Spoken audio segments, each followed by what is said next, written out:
শেষ হয়েছে। সমন্বয়ক হাসনাত আব্দুল্লাহকে গণধোলাই দিয়েছে এমন একটি নিউজ বর্তমান বাংলাদেশের সোশ্যাল মিডিয়াতে ভাইরাল হওয়া ছড়িয়ে পড়ছে। সত্যি সত্যি কি এই সমন্বয়ক হাসনাত আব্দুল্লাহ গণধোলাই খাইছে নাকি এটা গুজব, তা আজকে প্রমাণ সহকারে দেখানো হবে। বন্ধুরা চলুন ভিডিওতে আজকে আর বেশি কথা বাড়িয়ে আপনাদের মূল্যবান সময়টি আমি নষ্ট করতে চাই না, সরাসরি আজকে আমরা চলে যাব মূল ভিডিওতে। আর সেখানে আজকে আমরা দেখব সত্যি সত্যি কি হাসনাত আব্দুল্লাহ গণধোলাই খাইছে নাকি সেটা অন্য কেউ ছিল। চলুন সেই ভিডিওটি দেখে আসার আগে হাসনাত আব্দুল্লাহকে নিয়ে ছোট্ট একটি ভিডিও দেখে আসি, তারপরে আমরা চলে যাব সত্যি সত্যি কি হাসনাত আব্দুল্লাহ গণধোলাই খাইছে নাকি ওটা অন্য কেউ ছিল। আবার ডাকলে রাজুতে, জুতা মারবো মুখেতে, এমন স্লোগানে মুখরিত হতে শোনা গেল 7 কলেজের শিক্ষার্থীদের মাঝে। যে ঘটনাটা ঘটেছিল পরশুদিন, সেই ঘটনাটার জের গতকালকেও ছিল এবং শিক্ষার্থীরা গতকালকে ঢাকা বিশ্ববিদ্যালয়ের ভিসি যে সংবাদ সম্মেলন করেছেন তাদের একটা দাবি মেনে নেওয়া হয়েছে, অর্থাৎ ঢাকা বিশ্ববিদ্যালয় থেকে 7 কলেজ পৃথক হচ্ছে। কিন্তু বাকি দাবিগুলো, অন্তত 5টা দাবি আরও না মানলে একেবারে লাগাতার অবরোধ কর্মসূচি দেবেন শিক্ষার্থীরা, তেমন ঘোষণা হয়েছে। এবং সেখান থেকেই বিশেষ করে ইডেন কলেজের শিক্ষার্থীদের স্লোগান দিতে দেখা গেছে, আবার ডাকলে রাজুতে, জুতা মারবো মুখেতে। যে সমন্বয়করা বারবার রাজুতে ডেকেছেন তাদের মুখে জুতা মারার ঘোষণা, তাদের মুখে জুতা মারার মিছিল হয়েছে। কি হলো? এবং ব্যাপারটা আরও বেশি ঘোলাটে করে ফেললেন আরেক সমন্বয়ক সার্জিস আলম তার ফেসবুক স্ট্যাটাসে। সমন্বয়করা দিন দিন দিশেহারা হয়ে যাচ্ছে এবং দিশেহারা হয়ে কি বলছে কি বলছে না সেটা বোঝা খুব মুশকিল হয়ে যাচ্ছে। সেই আলোচনাই করব এই ভিডিওতে। থাকবেন পলিটিক্স টিভির নিয়মিত আয়োজনে।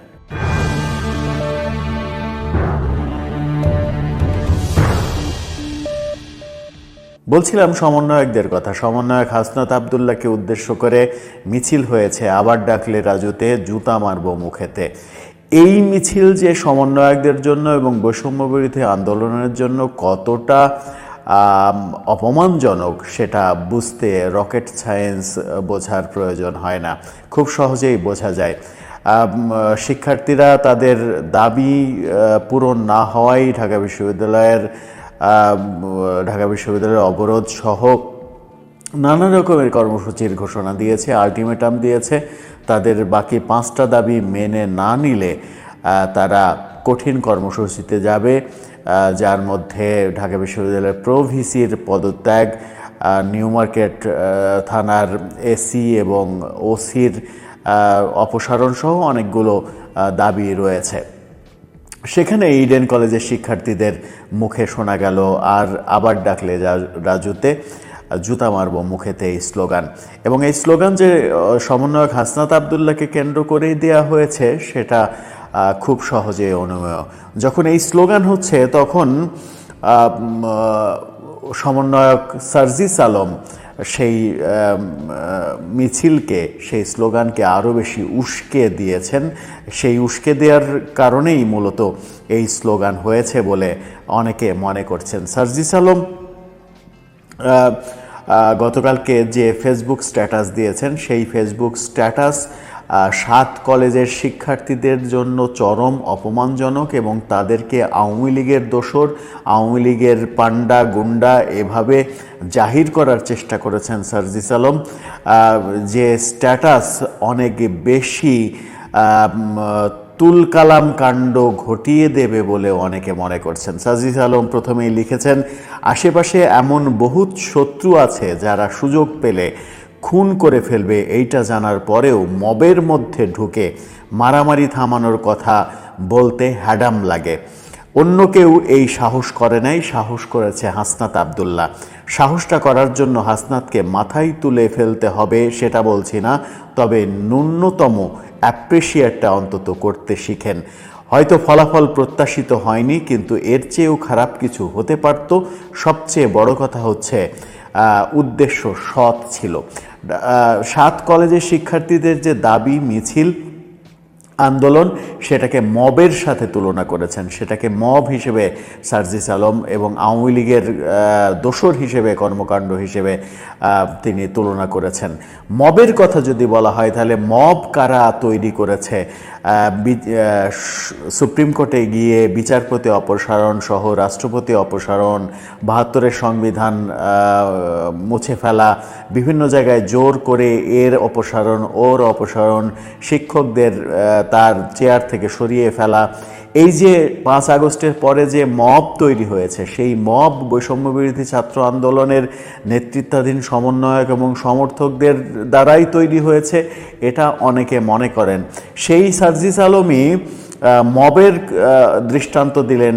৭ কলেজের শিক্ষার্থীরা যখন তাদের অধিকার আদায়ের জন্য আন্দোলন করছে তখন সেটাকে মবের সঙ্গে তুলনা করলেন।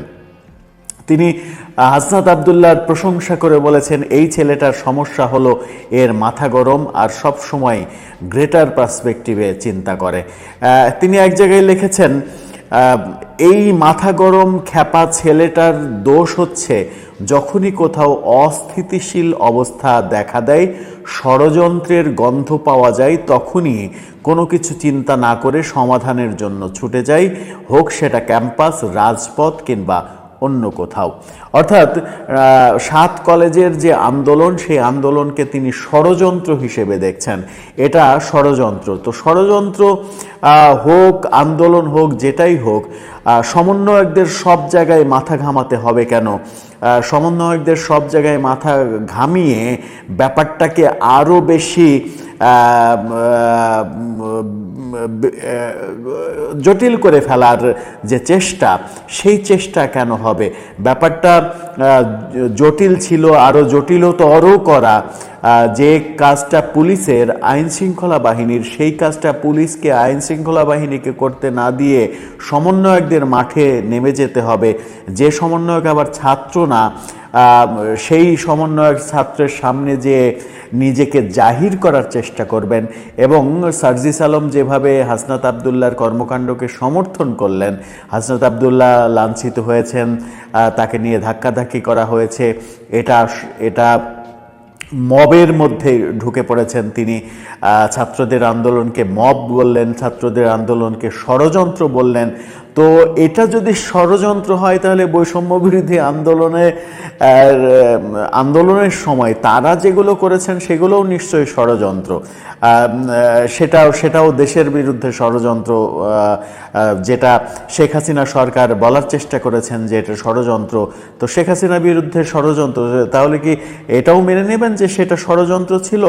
এখন অধিকার আদায়ের যে যুদ্ধ, অধিকার আদায়ের যে মিছিল তারা করছে, আন্দোলন করছে, সেটাকে যখন সার্জিস ষড়যন্ত্র হিসেবে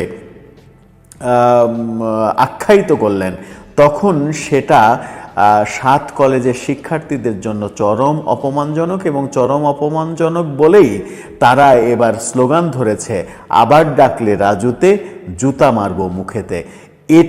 এই স্লোগানটা যে কত বড় অপমানজনক সেটা বোঝার মতো জ্ঞান, গরিমা সমন্বয়কদের নিশ্চয়ই রয়েছে।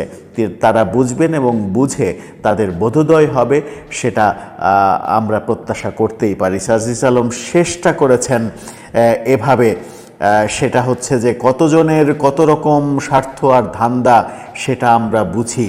অপ্রত্যাশিত কিছু হলে এরা যে আবার গর্তে যাবে সেটাও জানি, কিন্তু দিন শেষে চোখের সামনে রক্ত আর হাজারো জীবনের বিনিময়ে অর্জিত নতুন স্বাধীনতা রক্ষা করতে হাসনাতরা প্রতিজ্ঞাবদ্ধ। শুধুমাত্র হাসনাত আর সার্জিস আলমরা প্রতিজ্ঞাবদ্ধ, আর যারা ছাত্ররা যারা আন্দোলন করছে তারা সবাই ষড়যন্ত্রকারী সার্জিস আলমের কণ্ঠে। তিনি শেষটাই লিখেছেন, আপনাদের মতো গুটি কয়েক ভণ্ড, সুবিধাবাজ, কালপিট কি বলল আর কি বিহেভ করলো তাতে আমাদের কিছু যায় আসে না। হাসিনার পোষারা এর চেয়ে কম বলেনি বা কম করেনি। ৭ কলেজের শিক্ষার্থীদের তিনি ভণ্ড, সুবিধাবাজ, কালপিট এমন শব্দে আখ্যায়িত করেছেন। এমন শব্দে যখন তিনি আখ্যায়িত করেছেন তখন 7 কলেজের শিক্ষার্থীরা কি রূপ ধারণ করে সেটাই এখন দেখার অপেক্ষা। গতকালকে আমরা স্লোগান শুনেছি, রাজুতে ডাকার বিরুদ্ধে যে স্লোগান, আবার ডাকলে রাজুতে জুতা মারবো মুখেতে, এর চাইতে অপমানজনক স্লোগান আর হতে পারে না। এর পরেও এর চাইতেও বেশি কিছু হয়তো হতে পারে। সার্জিস যেভাবে ব্যাপারটাকে আরও উস্কে দিয়েছেন, তিনি শেষটাতে বলার চেষ্টা করেছেন মিনিমাম কমন সেন্স থাকলে বোঝা উচিত কারা করছে, কেন করছে। রকেট সায়েন্স না বোঝাটা, মানে রকেট সায়েন্স বোঝা লাগবে না। এই ঘটনা হাসনাতকে যারা অপমান করেছে, লাঞ্ছিত করেছে, হাসনাতের বিরুদ্ধে যারা ভুয়া ভুয়া বলে স্লোগান দিয়েছে, তারা কারা? তারা আওয়ামী লীগের দোসর, তারা শেখ হাসিনার দোসর, এমনটাই বলার চেষ্টা করেছেন। 7 কলেজের শিক্ষার্থীরা কি আওয়ামী লীগের দোসর? তারা কি আওয়ামী লীগ হয়ে আন্দোলনে অংশগ্রহণ করেছে? এটা কি আওয়ামী লীগের এজেন্ডা বাস্তবায়ন করতে এসেছে? কথায় কথায় আওয়ামী লীগের দোসর, আওয়ামী লীগ দোসর, ফ্যাসিবাদের দোসর, এই যে ট্যাগ লাগানো, এই ট্যাগ লাগাতে গিয়ে যে নিজেরাই নিজেদের অনেক বড় ক্ষতি করে ফেলছেন সার্জিসরা, হাসনাতরা, সেটা যত তাড়াতাড়ি তারা বুঝবেন তত তাড়াতাড়ি তাদের জন্য মঙ্গলজনক। দর্শক, আপনার কি মনে হয় এই যে আজকে মিছিল হলো, স্লোগান হলো, গতকালকে হয়েছে আবার ডাকলে রাজুতে জুতা মারবো মুখে? 7 কলেজের স্টুডেন্টদের সাথে গতকাল যখন ঢাকা ইউনিভার্সিটির স্টুডেন্টদের মারামারি হওয়ার পরিস্থিতি বা বেশ সংঘাতময় পরিস্থিতি তৈরি হয়েছিল, তখন সেখানে গিয়ে হাজির হয়েছিলেন জনাব হাসনাত আব্দুল্লাহ। আমরা খেয়াল করেছি, একটা ভিডিও ছড়িয়ে পড়েছে, তিনি বেশ সাহস নিয়ে এগিয়ে যাচ্ছেন, তিনি সবাইকে বাধা দেওয়ার চেষ্টা করছেন যাতে তাদের মধ্যে সংঘাতটা না হয়ে ওঠে। উনি অনেক চেষ্টা করেছেন, উনি ঝুঁকি নিয়েছেন, কোনো সন্দেহ নেই, তার এটাকে আমরা বীরত্ব হিসাবে দেখতেই পারি। কিন্তু এর মধ্যে একটা কিন্তু আছে। কিন্তুটা হচ্ছে, আমি মনে করি জনাব হাসনাত আব্দুল্লাহ যা করেছেন এটাকে সমর্থন করা আমাদের জন্য ঠিক না।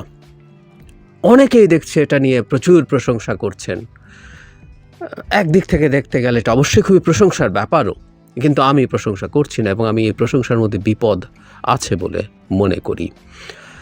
অনেকে বলবেন স্টুডেন্টদের বিরুদ্ধে অনেক বেশি কথা বলছি কেন, অনেকে আমাকে নানান রকম ট্যাগ দেওয়ার চেষ্টা করছেন। আপনাদেরকে একটু জানিয়ে রাখি, আমি এদের প্রত্যেককে খুব পছন্দ করি, খুব স্নেহ করি। এই যে এখন যাকে নিয়ে কথা বলবো, হাসনাতকেও আমি খুব স্নেহ করি, পছন্দ করি, সবাইকে, কেন না। আমি বহুবার বলেছি এই জাতি চিরকাল মনে রাখবে এই তরুণরা যা করেছে, রাখতেই হবে, ওরা ইতিহাসের অংশ হয়ে গেছে।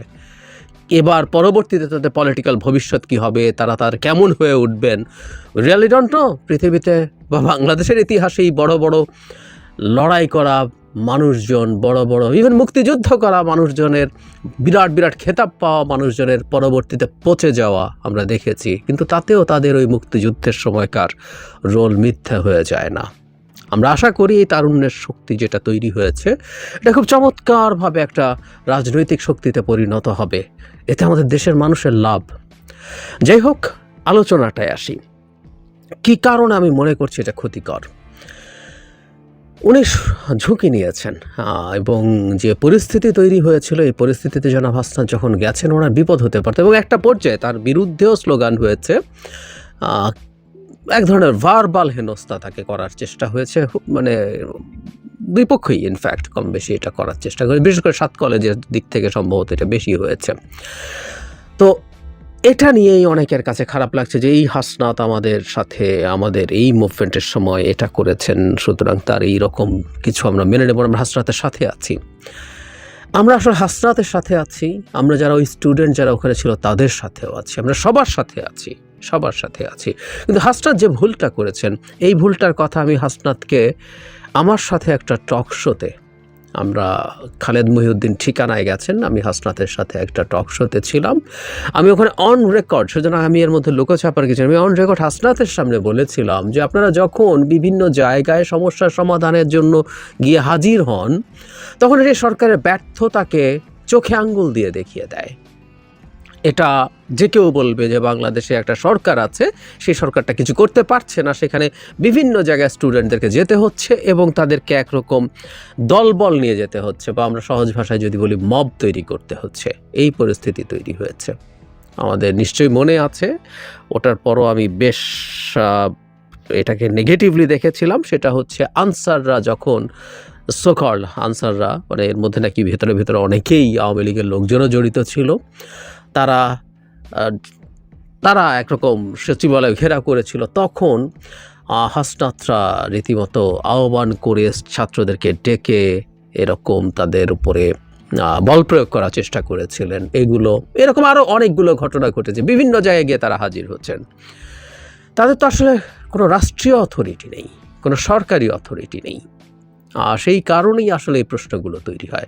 যেমন গতকাল যে সমস্যাটা হলো, সেই সমস্যায় প্রয়োজনে সরকারের কেউ মাঠে আসতে পারতেন, ভালো হতো। এখানে যেহেতু আইনশৃঙ্খলা রক্ষার অবস্থা আছে, এখানে স্বরাষ্ট্র যিনি উপদেষ্টা আছেন তিনি যদি আসতেন। এটা শিক্ষা রিলেটেড প্রবলেম, শিক্ষা উপদেষ্টা তিনি বেশ বর্ষিয়ান এবং অসুস্থ মানুষ, তিনি না হয়েও যদি সরকারের অংশ ছাত্র প্রতিনিধিদের কেউ আসতো। আমরা আগে দেখেছি নাহিদ ইসলাম এই ধরনের কিছু সংকটে নিজে গেছেন। আমরা এই প্রবলেমটা সরকার হ্যান্ডেল করবে, আমাদের মূল আর্গুমেন্টের জায়গা হচ্ছে এটা। একটা রাষ্ট্রে এই ধরনের সংকট যখন হবে, সরকার হ্যান্ডেল করবে এবং সরকারের কোনো প্রতিনিধি। সুতরাং আমরা যাদের কথা বললাম, তারা না হয়তো কেউ সরকার যদি মনে করত যে ছাত্র প্রতিনিধি, ছাত্র উপদেষ্টাদের কেউ গেলে তাদের সাথে ইন্টারাকশন ইজিয়ার হবে, বেটার হবে, তাহলে ছাত্র উপদেষ্টা যে কেউ, জনাব নাহিদ হোক, জনাব আসিফ হোক, জনাব মাহফুজ হোক, যে কোনো একজন ওখানে গিয়ে তাদের সাথে আলোচনা করার চেষ্টা করতে পারতেন, তাদেরকে নিবৃত্ত করার চেষ্টা করতে পারতেন। এটা সরকার করবে, এই জায়গাটা ইম্পর্ট্যান্ট। একটা স্টেটে একটা সরকার অ্যাসাইন্ড থাকে, তারা বেতন টেতন নেন রীতিমতো, আমরা টাকা দেই, তাকে পুষি, এভাবেই ব্যাপারটা। পুষি হচ্ছে আমাদের কথা হলো সার্ভিস প্রোভাইড করার জন্য, এর মধ্যে নানা কিছু। গতকাল রাতে যে ঘটনাটা ঘটলো, এটা একটা সার্ভিস, সেটা হচ্ছে একটা আইন শৃঙ্খলার ভঙ্গুর হয়ে পড়া, ভাঙিয়ে পড়ার একটা পরিস্থিতি তৈরি হয়েছে। এখানে আইন শৃঙ্খলা রক্ষাকারী বাহিনী সহ আরও যাদের যাদের প্রয়োজন, তারা সবাই এখানে সার্ভিস দেবেন। আমরা এটাই চেয়েছি। রাষ্ট্রের কাজ, সরকারের কাজ সরকার করবে। It's a very basic of a modern state. আমরা যখন এগুলো বাদ দিয়ে নিজেরা কিছু করতে যাই, নিশ্চিতভাবে জনাব হাসনাতের বীরত্ব সবাই দেখেছেন, প্রশংসা করেছেন, কিন্তু হাসনাত যখন এই কাজটা করে, হাসনাত আসলে একটা নাম, আমি হাসনাত এই ভিডিও হাসনাতের বিরুদ্ধে নয়, এই হাসনাত সম্পর্কে নয়, কিন্তু আমি প্রায় যেটা চেষ্টা করি এক একটা ফেনোমেনন ধরে সেটার ডিপ ইম্প্যাক্টটা কি সেটা নিয়ে আলোচনার চেষ্টা করি। মানে এবারও হয়তো আবার গালি খাবো, কিন্তু প্রসঙ্গত আনছি। গতকাল পরিমণিকে নিয়ে যখন আমি অনেক রাতেও একটা ভিডিও দিলাম, অনেকে এটা কেন যেন, আমি সর্বোচ্চ চেষ্টা করেছি এটা বোঝানোর জন্য যে এটা আসলে পরিমণিকে নিয়ে ভিডিও না, এটা আসলে একটা গণতান্ত্রিক রাষ্ট্র এবং গণতান্ত্রিক ব্যবস্থা কিভাবে কাজ করে সেটা নিয়ে ভিডিও। কিন্তু সামহাও আমি দেখলাম প্রত্যেকে জিনিসটা অনেকেই ধরতে পারছে না, বা ধরতে পেরেও সেটাকে সেভাবে অ্যাগ্রি করছেন না, যেহেতু তারা হার্ট হয়েছেন আমার কথায়, তারা সেটার প্রতিক্রিয়া দিয়েছেন। ঠিক একইভাবে এটা হাসনাত, এই জায়গায় সার্জিস, হান্নান, যে কেউ একজন যদি যেত, নাসিরুদ্দিন পাটোয়ারি যদি যেত, আখতার যদি যেত, যে কোনো একজন যদি যেত এবং এই চেষ্টা করতাম, আমি এটাকেও সমালোচনা করতাম। আমি মনে করি এই জিনিসগুলো, এই চর্চাটার মধ্যে আমাদের আস্তে আস্তে অভ্যস্ত হতে হবে।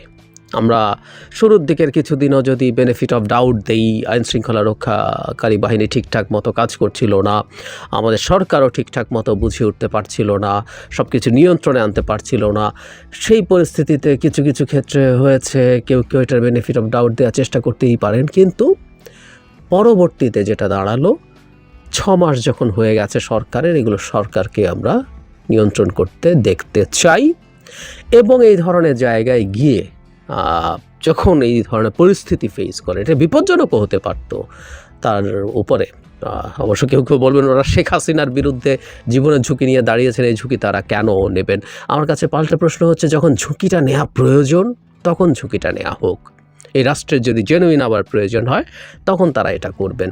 এই জায়গাগুলোতে না যাওয়া ভালো। জনাব হাসনাতকে আমি সেই টকশোতে যেটা বলেছিলাম, আমি আবারও বলতে চাই, আমাদের সরকারকে ইনএফেক্টিভ দেখায় এমন কোনো কাজ আসলে কোনো দিক থেকে করা দরকার না, অনুচিত। কারণ এই সরকারের তীব্র সমালোচনা বিভিন্ন দিকে চলে।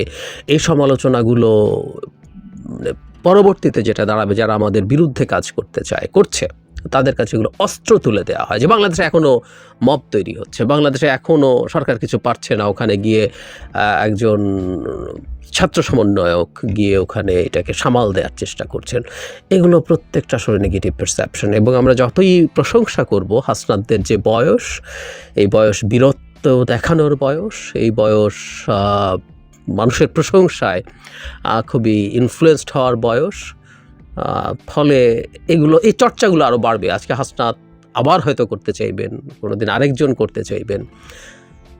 এটা এই কারণে আমার কাছে আমাদের দেশের আসলে এটাই একটা স্বভাব। আমাদের স্বভাব হচ্ছে যে আমরা কখনো কোনো মানুষকে স্মরণে রাখতে পারি না। যারা দেশের জন্য লড়াই করে, সংগ্রাম করে, তাদেরকে আমরা একটুতেই বিভিন্ন জায়গায় বিতর্কিত করে ফেলি।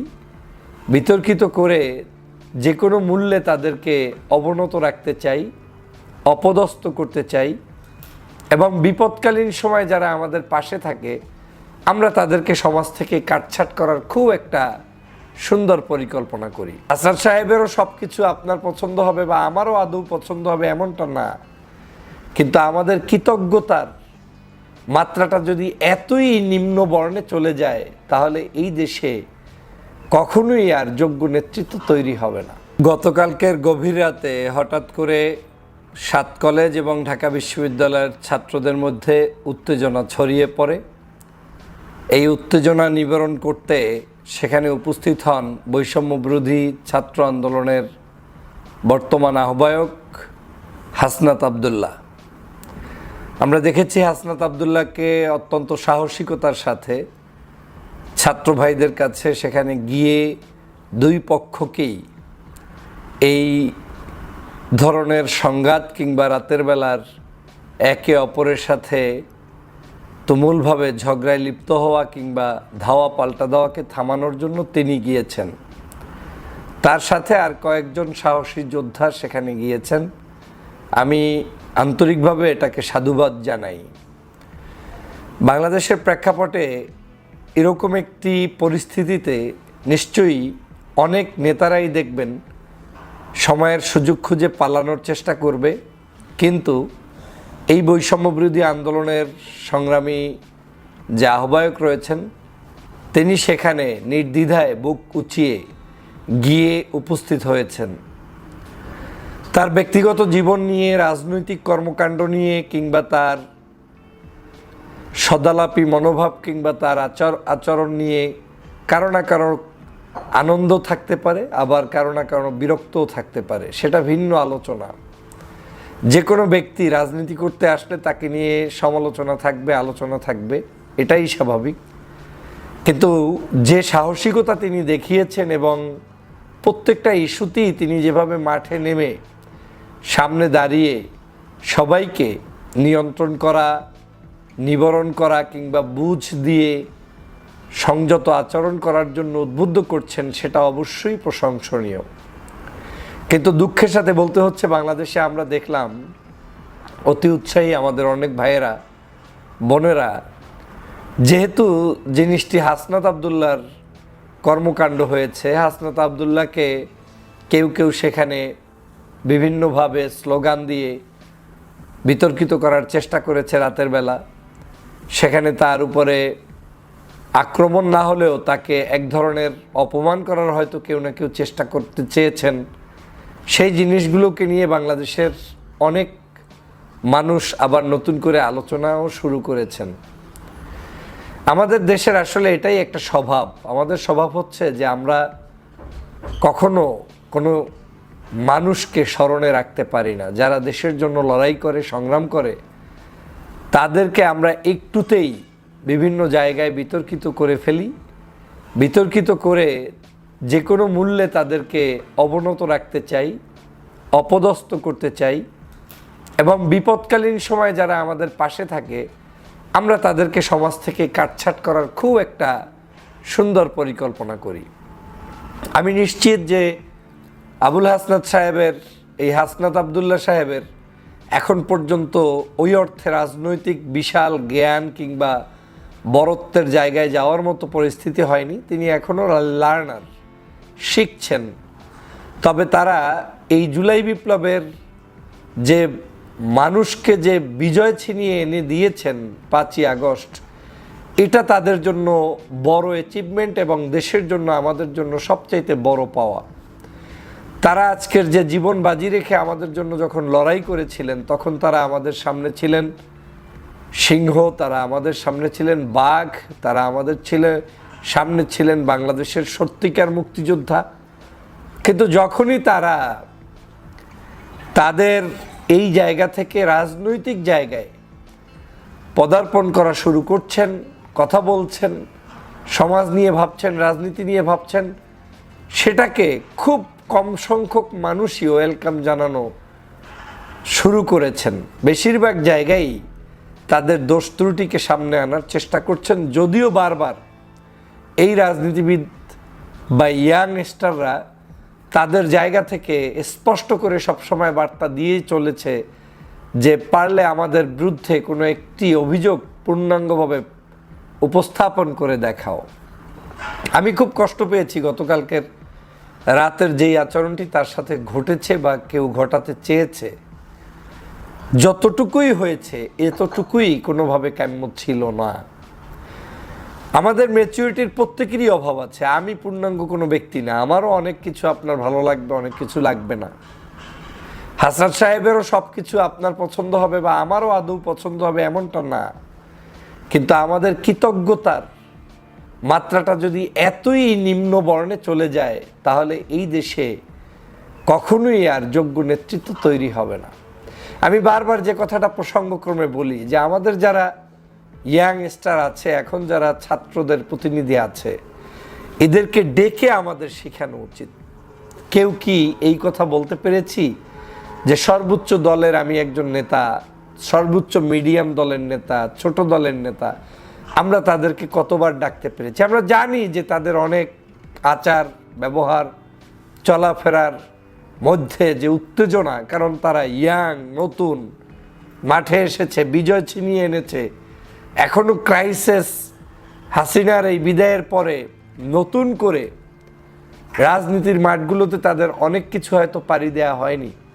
কিন্তু আমরা তাদেরকে যে পরিমাণ অবজ্ঞা করি, যে পরিমাণ তাদের বিরুদ্ধে কথা বলি কিংবা সুযোগ পেলে খোঁচা মারি, সেই পরিমাণ কিন্তু আমরা ভালোবাসার নজর দিয়ে তাদেরকে ডাকি না। এজন্য দায়ী আসলে তারা যতটুকু, তার চেয়ে আমি মনে করি আমরা যারা বড় পর্যায় থেকে নেতৃত্ব দিচ্ছি বা দিবেন ভাবছেন বা দিয়েছেন, আপনাদের আমাদের অনেক বড় দায়িত্ব আছে আমাদের এই ছাত্র ভাইদের প্রতি। যাই হোক, সে প্রসঙ্গ ভিন্ন। কিন্তু আমার যেটা মনে হয়েছে যে বাংলাদেশে এই অকৃতজ্ঞতা, এটা একটা বাই বর্ন আমরা শিখেছি। বাই বর্ন আমরা যেই ভালো কিছু করে দেয় আমরা তাকে ছিঁড়ে ফেলে দিতে অভ্যস্ত হয়ে যাই। বাংলাদেশে গত 16 বছরে আমরা কি করতে পেরেছি, কি করতে পারি নাই, এটা একদম গ্লাসের মতো ক্লিয়ার।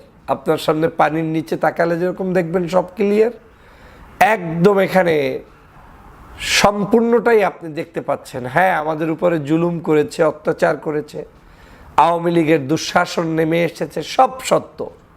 কিন্তু আমরা 16 বছরে হাসিনাকে নামাতে পারি নাই, এটা হচ্ছে আরো বড় সত্য। কিন্তু এই ছাত্র ভাইয়েরাই ক্রাইসিসে আমাদের সামনে এসে আমাদেরকে নেতৃত্ব দিয়ে দেশকে স্বাধীন করেছে, হাসিনা মুক্ত বাংলাদেশ করেছে। সেটার জন্য অন্ততপক্ষে আপনার জীবনের মৃত্যুর আগ পর্যন্ত, যেহেতু আপনি সবচাইতে ভিকটিমের শিকার ছিলেন এই শেখ হাসিনার জুলুম অত্যাচারের কাছে, আপনার আমার সকলের দায়িত্ব ওই জায়গা থেকে তাদের প্রতি কৃতজ্ঞতা পোষণ করা, তাদের নিরাপত্তা নিশ্চিত করা, তাদেরকে আগলে রাখা, তাদেরকে স্নেহ করা, তাদের পাশে দাঁড়ানো। কিন্তু আমরা যখন সেটা থেকে দূরে সরে আসব, এটা কখনোই বাংলাদেশের ইতিহাসের জন্য ভালো হবে না। তবে বাংলাদেশের ইতিহাস খুব নির্মম, নিষ্ঠুরতা। সেজন্য আমি আমাদের ছাত্র ভাইদেরকেও বলবো, যেই দেশ নিয়ে ভাবছেন, যেই মানুষদেরকে নিয়ে ভাবছেন, সেটা ভাববেন ঠিকই, তবে তার আগে এই দেশের কার্যক্রম, মানুষ, রাজনৈতিক শিষ্টাচার, রাজনৈতিক ব্যক্তিবর্গের বিহেভিয়ার, এদেশের মানুষের সভ্যতা, কালচার সম্পর্কে আপনাদেরকে আরও অ্যাডাপ্ট হতে হবে এবং এই দেশের যে চাহিদা সেই আলোকে আপনাকে পথ চলতে জানতে হবে। আমি জানি যে আপনারা স্ট্রেট ফরওয়ার্ড, ভালো কিছু চিন্তা করেই অনেক সময় অনেক কিছু আপনাদের ভিতর থেকে চলে আসে, কিন্তু আপনাদের এই চলে আসাটাকে অ্যাকসেপ্ট করার মতো, বরণ করার মতো বিশাল হৃদয়ের মানুষের সংখ্যা আমাদের দেশে এখনো তৈরি হয়নি। সে কারণে পথে পথে হোঁচট খাবেন, পথে পথে অপমানিত হবেন, পথে পথে অপদস্থ হবেন, পথে পথে এর চাইতেও আরও বেশি কিছু আপনাদের জন্য এই দেশেই অনেকে করার জন্য বসে আছে, কিন্তু যেটা কখনোই কাম্য নয়। কিন্তু এটাই বাংলাদেশ। আমি সে কারণে সবসময় বলি, আমাদের এই জাতির পরিবর্তনের জন্য সবার আগে যেটা পরিবর্তন করা দরকার সেটা হচ্ছে আমাদের নেচার। আমাদের প্রত্যেকের ভিতরে এই অ্যারোগেন্সের মানসিকতা পরিহার করা যেমন দরকার, আমাদের প্রত্যেকের ভিতরে হৃদয়টাকে প্রশস্ত করে জাতির নেতৃত্ব দানকারী, সে যে মতের হোক, যে আদর্শের হোক, যারাই সমাজের জন্য কিছু করেছে তাদেরকে সঠিক মূল্যায়ন করা দরকার।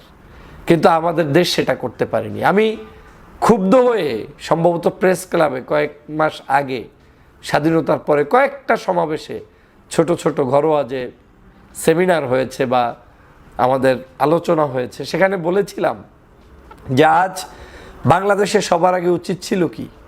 উচিত ছিল 24-এর এই গণ অভ্যুত্থান কিংবা বিপ্লব যারা সংগঠিত করেছে সেই মানুষদেরকে সোহরাওয়ার্দী উদ্যানে ডেকে বাংলাদেশের সর্ববৃহৎ দলগুলোর পক্ষ থেকে, বাংলাদেশের রাষ্ট্র কাঠামোর পক্ষ থেকে নাগরিক সংবর্ধনা দেয়া, ক্রেস্ট দেয়া, সম্মানিত করা।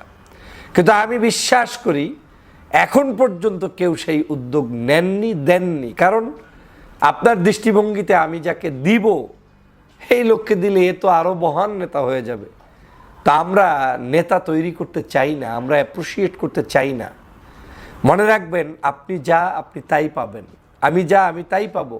যোগ্যতা কখনো দাবিয়ে রাখা যায় না। এদেশে বহু মানুষকে জুলুম, নির্যাতন, অত্যাচার বিভিন্ন সময় করা হয়েছে, কিন্তু কেউ দাবিয়ে রাখতে পারেনি। উদাহরণ তো চোখের সামনে, দেশনেত্রী বেগম খালেদা জিয়ার মতো একজন ব্যক্তিকে চিকিৎসা নিতে দেয়নি। আজকের খালেদা জিয়ার জন্য বিশেষ অ্যাম্বুলেন্স, ফ্লাইট এসে তারপরে তাকে একটি রাষ্ট্রের পক্ষ থেকে সর্বোচ্চ উপহার দিয়ে বিদেশে চিকিৎসার জন্য নেওয়া হয়, আর শেখ হাসিনাকে পালিয়ে যেতেও হয়েছে। অতএব এই বাংলাদেশে আমাদের সামনে কিন্তু সব এক্সাম্পলগুলো রয়েছে।